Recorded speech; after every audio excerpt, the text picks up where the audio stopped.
उल्लू टीवी। ऐसे ही राजकुमार सात्विक अपने घोड़े चेतक पर सवार होकर वहां से संगमपुर की ओर निकल पड़े। वहां पहुंचते ही वो दंग रह गए। संगमपुर इतना खूबसूरत राज्य, इतना आलीशान महल, बाग बगीचे, पर वहां राजकुमार सात्विक ने बस जवान हट्टे कट्टे और बच्चों को ही देखा। जैसे उस बूढ़े आदमी ने कहा था, ठीक वैसे ही। वही राजकुमारी सुकन्या अपने होने वाले राजकुमार की तलाश में वहां आए राजकुमार की परीक्षा ले रही थी, जहां कई राजघराने के राजकुमार आए हुए थे। वही अपने शाही अंदाज में राजकुमार सात्विक भी सभा में पहुंच जाते हैं। राजकुमार सात्विक राजकुमारी सुकन्या को देखते ही रह गए। सोने चांदी के गहने से सजी हुई शाही पोशाक में कोई स्वर्ग की सुंदरी से कम नहीं लग रही थी राजकुमारी सुकन्या। के अचानक राजकुमार सात्विक को उस बूढ़े आदमी की बातें याद आती है और मन ही मन वो सोचते हैं, जितनी सुंदर राजकुमारी, उससे भी बुरी उनकी जिद। के तभी राजकुमारी सुकन्या अपने नए मंत्री से कहते हुए, बस आज के लिए इतना ही काफी है। कल फिर एक नई सुबह के साथ सभा बुलवाएंगे। फिर राजकुमारी वहां से चली जाती है। ये देख राजकुमार सात्विक, अरे राजकुमारी, कहाँ जा रही है? तभी मंत्री सभा में बोलते हुए, आज की सभा यही खत्म होती है। कल फिर सब सभा में उपस्थित रहिएगा। धन्यवाद। ऐसा बोल वो भी वहां से चले जाते हैं। तभी राजकुमार सोचते हुए, कोई बात नहीं, एक और दिन मुझे इंतजार करना होगा राजकुमारी की शर्त का। पर मैं क्या करूं? चलो, इस अजीब महल में रुकने से अच्छा है मैं जंगल के उस बूढ़े आदमी के पास जाऊं। उनका घाव ठीक हुआ कि नहीं? ऐसा सोच वो अपने घोड़े चेतक के साथ वहां से जंगल की ओर निकल पड़े। घने जंगल में रात के समय वो बाबा की कुटिया पे पहुंच जाते हैं। तभी बाबा बोलते हुए, अरे बेटा तुम? तभी राजकुमार बोलते हुए, हाँ बाबा, आप ठीक तो हो? आपका घाव लाओ, मैं जड़ी बूटी लगा देता हूँ। अरे मैं ठीक हूँ बेटा, क्या तुम महल में नहीं गए? के तभी राजकुमार बोले, मैं महल में तो गया था बाबा, पर राजकुमारी ने आज की सभा पूरी कर कल फिर सबको बुलाया है। तभी बाबा बोले, अच्छा कोई बात नहीं, तुमने कुछ खाया कि नहीं? ये लो, मेरे पास कुछ फल है, ये तुम खाओ। आपका धन्यवाद बाबा, अभी आप आराम करो, सुबह होते ही मैं चला जाऊंगा। राजकुमारी की बात सुन बाबा बोले, ठीक है बेटा। घने जंगल में खुले आसमान में चमचमाते हुए तारे देखते हुए राजकुमार, ना जाने कब सुबह होगी। के तभी एक टूटा तारा देखते ही राजकुमार मन में ही बोले, मैं राजकुमारी की सारी शर्त पूरी कर सकूं। ऐसे ही वो तारे देखते देखते सो जाते हैं। अगली सुबह पक्षियों की मधुर आवाज सुनते ही राजकुमार सात्विक की आंखें खुल जाती है। वो बाबा को मिलकर अपने घोड़े चेतक पर सवार होके संगमपुर में जाने के लिए निकल जाते हैं। इसी के साथ वो महल में पहुंच जाते हैं। सभा में सभी राजकुमारों ने अपना स्थान ग्रहण कर लिया। वही राजकुमारी सुकन्या भी सभा में आ पहुंची और मंत्री को बोली, मंत्री जी, सभा शुरू की जाए। सभा शुरू होते ही एक राजकुमार आया। वो शर्त सुनने के पहले ही राजकुमारी सुकन्या की सुंदरता को देखकर बेहोश हो गया। के तभी सभा में आगे आकर राजकुमार सात्विक प्यार से कहते हुए, संगमपुर की सुंदर राजकुमारी को राजकुमार सात्विक का प्रणाम। क्या मैं आपकी शर्त जान सकता हूँ? राजकुमार की इस अदा पर राजकुमारी सुकन्या प्रभावित होकर राजकुमार को अपनी शर्त कहती है, यदि आपने इस निशाने पर सही तीर साधा तो मैं आपसे विवाह करूंगी। पर राजकुमारी आगे कुछ बोल रही थी, तभी राजकुमार बीच में ही बोलते हुए, अरे बस इतनी सी बात, ये तो मैं बहुत आसानी से कर जाऊंगा। तभी राजकुमार को बीच में ही रोकते हुए राजकुमारी बोली, लगता है आपको विवाह की बहुत जल्दी है। हमारी पूरी शर्त तो सुन लीजिए ना राजकुमार। निशाना तो यही साधना है, परंतु तीर को हमारी इस शाही नद के अंदर से होते हुए इस निशाने पर लगना होगा। क्या यह आसान है? इस बात पर हंसते हुए राजकुमार सात्विक बोले, ये तो और भी आसान है प्यारी राजकुमारी। के तभी राजकुमारी निशाने के ठीक आगे खड़ी हुई। राजकुमारी की शर्त के मुताबिक 3 मौके राजकुमार को दिए गए। राजकुमार तो तीरबाज में माहिर थे और इस बात से राजकुमारी वाकिफ नहीं थी। तभी राजकुमार सात्विक ने वो तीनों तीर एक साथ लिए और निशाने पर तीर साधा। के तभी सभा में उपस्थित लोग ये देख हंसने लगे। अरे क्या क्या कर रहा है ये राजकुमार? सभी बातें बोलने लगे। के तभी अपनी अनोखी तीरबाजी के साथ निशाने को देखते हुए बड़ी ही आसानी से राजकुमार ने राजकुमारी की शाही नद के अंदर से होते हुए तीनों तीर पहले ही बार में निशाने पर लगा दिए। ये देख सभा में सभी लोग चौंक गए और राजकुमार की वाह करने लगे। और दूसरी ओर राजकुमारी सुकन्या बहुत खुश हो गई और पूरी सभा में राजकुमार सात्विक की बहुत प्रशंसा होने लगी। के तभी राजकुमारी बोलते हुए, बहुत खूब राजकुमार, आपने हमारी ये शर्त को बहुत अच्छे से पूरा करके ही दिखाया। इसी बात पर पूरे महल में शाही सुर बजने लगे कि राजकुमारी सुकन्या को उनका राजकुमार मिल गया। तभी राजकुमार सात्विक बोलते हुए, प्यारी राजकुमारी, अब तो आपकी शर्त भी पूरी हो गई, तो अब हम बहुत जल्द ही विवाह के लिए अपने परिवार के साथ आपके राज्य में आएंगे। तभी राजकुमारी हंसकर बोली, हाँ बिल्कुल राजकुमार, इसमें तो कोई भी समस्या नहीं है, परंतु मेरी दूसरी शर्त जो आप सुनकर हैरान हो जाएंगे।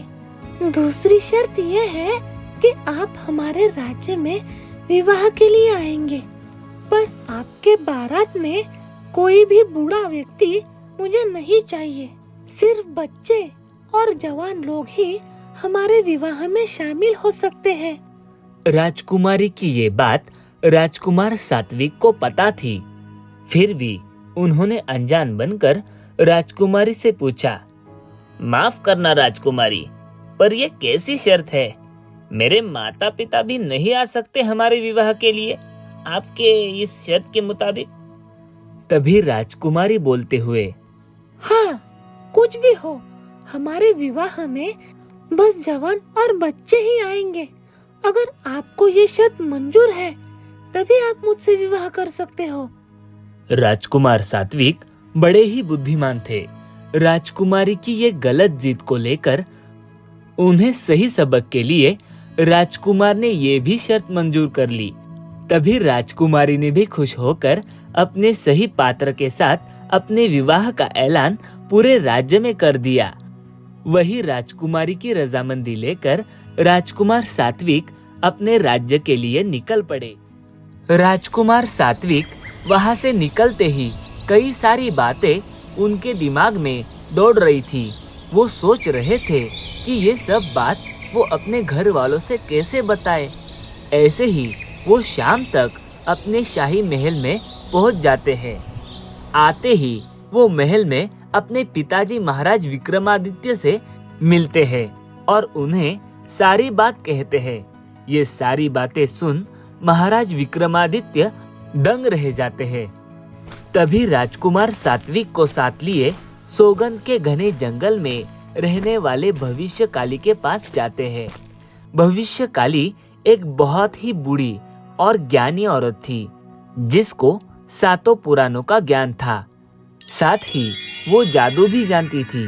वो अक्सर महल में होने वाली घटनाओं को पहले ही जानकर महाराज को बता देती थी। महाराज को आते देख भविष्यकाली बोली, आओ महाराज, फिर आज कौन सी अनहोनी आप लेकर आए हो? तभी महाराज उसे सारी बात कहते हैं। इस बात पर हंसते हुए भविष्यकाली बोली, अरे जिद की मूरत है वो राजकुमारी, यहाँ से मैं देख सकती हूँ। उसकी जिद और शर्त पूरी करने के साथ साथ हमें उसको सबक भी सिखाना जरूरी है। इसके लिए तुम मुझे अपने साथ बारात में ले जाना। के तभी राजकुमार सात्विक बीच में बोलते हुए, अरे पर बारात में कोई भी बूढ़ा नहीं होना चाहिए, यही तो उसकी दूसरी शर्त थी, फिर आप कैसे आओगे? तभी भविष्यकाली अपने जादुई गोले से भविष्य देखती है। वो देखती है कि राजकुमारी के जिद का राज हमें वही नदी के किनारे मिलेगा जो संगमपुर में बहती है। बस आप विवाह की तैयारी शुरू कर दो महाराज। ये बात सुनते ही महाराज पूरे राज्य को फूलों से सजा देते हैं। शाही तरीके से सब दूर दूर से विवाह में आते हैं। महारानी जीविका भी बहुत खुश हो जाती है। संगमपुर में भी त्योहार की तरह सजा दिया था। राजकुमारी के कहने पर पूरे महल को रंगीन फूलों से लेकर मोती से और भी आलीशान कर दिया था।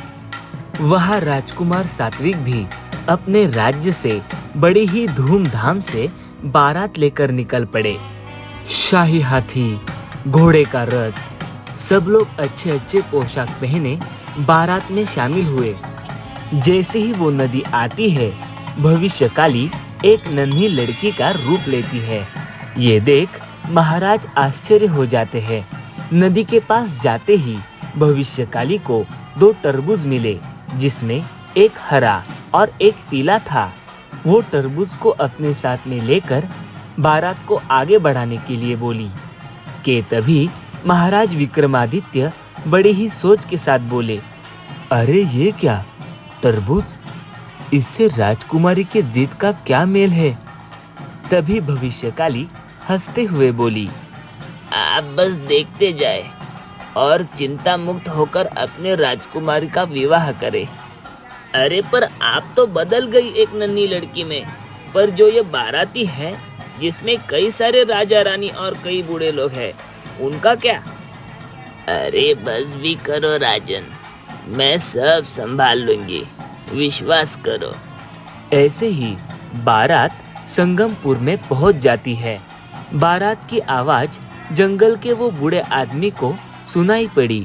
वो फौरन ही नदी पार करते हुए दूर से सब देखने लगा। अरे बारात, लगता है राजकुमारी को उनका सही वर मिल गया है, जो उनकी सारी शर्त और जिद पूरी कर सकता है। पर वो शख्स आखिर है कौन? और ये क्या, बारात में बूढ़े लोग भी शामिल हैं? ये कैसे हो सकता है? लगता है राजकुमारी को सब समझ आ गया है, या फिर मेरी आंखें धोखा खा रही है। के तभी भविष्यकाली, जो एक नन्ही लड़की बनी थी, वो दूर खड़े बूढ़े आदमी को जान जाती है और जाकर उसका हाथ थामते हुए उसे बारात में शामिल कर देती है। ये देख वो चौकन्ना हो जाते हैं। वही बारात को देख राजकुमारी अपने सैनिकों को बारात में कोई बूढ़ा तो नहीं, वो देखने के लिए कहती है। जब सैनिकों ने बारात को देखा, तब भविष्यकाली ने अपने जादू से बारात में जितने भी बूढ़े आदमी थे सबको जवान कर दिया। सैनिक देखते हैं कि कोई भी बूढ़ा बारात में नहीं है। ये बात राजकुमारी को पता चलते ही वो बहुत खुश हो जाती है और विवाह के लिए आ पहुंचती है। तभी महाराज विक्रमादित्य ये सब देखते ही भविष्यकाली को पूछते हुए, अरे ये कैसे हो सकता है? सैनिकों ने कोई भी बूढ़े आदमी को नहीं पहचाना। बहुत ही प्रशंसा की बात है, तुम कुछ भी कर सकती हो। विवाह के शाही लाल जोड़े में राजकुमारी बहुत ही सुंदर लग रही थी। साथ ही सोने चांदी से सजी हुई राजकुमारी को देख राजकुमार सात्विक मग्न हो गए। सब उनकी तारीफ करने लगे। तभी उस बूढ़े आदमी ने नन्ही लड़की यानी भविष्यकाली से पूछते हुए, कौन हो आप और ये सब कैसे? तभी जवाब देते हुए भविष्यकाली बोली, कैसे राजन, आपकी ही बेटी की शादी में आप ना हो तो कैसे चलेगा? तभी बूढ़े आदमी ने अपने आंखों से आंसू छुपाते हुए कहा, बेटी क्या बोल रहे हो आप? बस राजन, आप मुझे झूठ नहीं बोल सकते, मैं सब जानती हूँ, पर इससे पहले और देर हो जाए, मैं अभी आई। बात करते ही वो भोजन कक्ष में पहुंच जाती है। भोजन कक्ष में विवाह के लिए बहुत सारे मिष्टांग बनाए हुए थे। तभी भविष्यकाली ने छुपाकर 2 तरबूज में से एक हरे रंग का था, उसे काटकर रानी के मिष्टांग में मिला दिया, जिसको खाने के बाद राजकुमारी शाही रिवाज से विवाह करेगी। वही दूसरी ओर राजकुमार सात्विक और राजकुमारी सुकन्या नए रिश्ते में बंधने जा ही रहे थे कि तभी पंडित जी ने शाही मिष्टांग लाने के लिए कह दिया। भोजन कक्ष से मिष्टांग आते ही राजकुमारी ने उस मिष्टांग की एक चम्मच खाते ही वो एक बूढ़ी औरत में बदल गई। चांद जैसे चेहरे पर अचानक झुर्रियां, सुनहरे काले घने बालों की जगह सफेद बाल हो गए। इसी वजह से वो बहुत बदसूरत बन जाती है। ये देख पूरे विवाह में आए हुए लोग आश्चर्य हो गए। तभी खुद को ऐसा देख राजकुमारी रोने लगी और खुद का आदेश उसे याद आया कि कोई भी बूढ़ा इस विवाह में नहीं होगा। कि तभी राजकुमार सात्विक बोले, राजकुमारी, अब मैं आपसे विवाह नहीं कर सकता। आपके शर्त के मुताबिक कोई भी बूढ़ा विवाह में नहीं होना चाहिए, पर यहाँ तो आप खुद ही एक बूढ़ी, तो मैं कैसे विवाह कर सकता हूँ आपसे? तभी राजकुमारी सुकन्या राजकुमार सात्विक और बाकी सब से माफी मांगने लगी और जोर जोर से रोने लगी। कि तभी उस भीड़ में से एक बूढ़ा आदमी आकर उसे चुप कराते हुए बोला, शांत हो जाओ प्यारी राजकुमारी, अब तो आप समझ गई ना अपनी गलती। राजकुमारी को यह आवाज जानी पहचानी लगी और वो बूढ़े आदमी को देखते ही बोली, पिताजी। वो बूढ़ा आदमी और कोई नहीं, सौगंध के महाराज रणधीर थे, जो वक्त के पहले अपनी राजकुमारी के जिद के कारण जंगल में रहते थे। तभी राजकुमारी उनसे गले लगाकर रोकर बोली, पर आप तो पिताजी। तभी महाराज रणधीर बोले, वो मैं नहीं, हमारे मंत्री थे। तभी राजकुमारी बोलते हुए, पिताजी, हमें माफ करें, चाहे कुछ भी हो, आपने मेरी हर जिद पूरी कर दी और मैंने क्या किया आपके साथ? ऐसा बोल वो रोने लगी। तभी महाराज बोलते हुए, तुम्हें अपनी गलती का एहसास हुआ, वही बड़ी बात है राजकुमारी, हम अब भी आपसे बहुत प्यार करते हैं। तभी वो नन्ही लड़की बनी भविष्यकाली भोजन कक्ष में जाकर मिष्टांग में दूसरा तरबूज जो रंग में पीला था वो काटकर राजकुमारी को दे देती है। जैसे ही राजकुमारी सुकन्या ने वो पीले तरबूज वाला मिष्टांग खाया, वो अपने असली रूप में आ गई और साथ ही भविष्यकाली भी अपने सही रूप में आ जाती है। राजकुमारी सब बात समझ जाती है और उन्हें बहुत पछतावा होता है। उसकी अजीब जिद के कारण उन्होंने कई लोगों को परेशान किया। वो सब लोगों से माफी मांगती है और ऐसा फिर नहीं करने की बात रखती है। सभी लोग राजकुमारी सुकन्या को माफ कर देते हैं। कि तभी महाराज रणधीर अपनी राजकुमारी सुकन्या का हाथ राजकुमार सात्विक के हाथ में देते हुए बोले, जो हुआ बेटे उसे भूल जाओ, क्योंकि अंत भला तो सब भला। आज से तुम मेरी बेटी का ख्याल रखना, तुम उसके लिए सही पात्र हो। तभी राजकुमार उनसे बोलते हुए, अरे आप तो वही जंगल वाले बाबा हो। तभी महाराज बोले, हाँ बेटा, मैं तभी समझ गया था कि तुम्हारा संगमपुर में आना मतलब कुछ तो बात है, और वो बात मेरी बेटी ही थी। बस आप दोनों हमेशा खुश रहो। ऐसा बोल महाराज रणधीर बड़े रौनक के साथ राजकुमार सात्विक का जिद्दी राजकुमारी से, अरे मेरा मतलब सुंदर राजकुमारी सुकन्या के साथ विवाह करते हैं।